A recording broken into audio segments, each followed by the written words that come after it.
ஜம்மு காஷ்மீரில் முதற்கட்ட தேர்தலுக்கான பரப்புரை ஓய்ந்திருக்கும் நிலையில் வாக்குப்பதிவுக்கான ஏற்பாடுகள் தீவிரமாக நடைபெற்று வருகின்றன. ஜம்மு காஷ்மீருக்கான சிறப்பு அந்தஸ்து மற்றும் மாநில அந்தஸ்து ரத்து செய்யப்பட்டு யூனியன் பிரதேசமாக அறிவிக்கப்பட்ட பின்னர் அங்கு முதல் முறையாக சட்டப்பேரவைக்கு தேர்தல் நடத்தப்படுகிறது. இதில் காங்கிரஸ், தேசிய மாநாட்டு கட்சி, மார்க்சிஸ்ட் கம்யூனிஸ்ட் ஆகிய கட்சிகள் கூட்டணி அமைத்து தேர்தலை எதிர்கொள்கின்றனர். பாஜக, மெஹபூபா முஃப்தியின் காஷ்மீர் மக்கள் ஜனநாயக கட்சி, ஆம் ஆத்மி, குலாம் நபி ஆசாத்தின் ஜனநாயக முன்னேற்ற ஆசாத் ஆகிய கட்சிகள் தனித்து போட்டியிடுகின்றன. மொத்தமுள்ள 90 தொகுதிகளில் 3 கட்டங்களாக வாக்குப்பதிவு நடைபெறவுள்ள நிலையில் முதற்கட்ட தேர்தல் நடைபெறவுள்ள 24 தொகுதிகளுக்கான பிரச்சாரம் நேற்று மாலையுடன் ஓய்ந்தது. காஷ்மீர் பகுதியில் உள்ள 16 தொகுதிகள் மற்றும் ஜம்மு பகுதியில் உள்ள 8 தொகுதிகளில் நாளை வாக்குப்பதிவு நடைபெறுகிறது.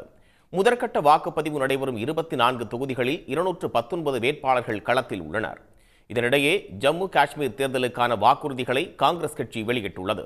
அதன்படி ஆப்பிளுக்கு குறைந்தபட்ச ஆதரவு விலை 72 ரூபாயாக நிர்ணயிக்கப்படும் என்று கூறப்பட்டுள்ளது.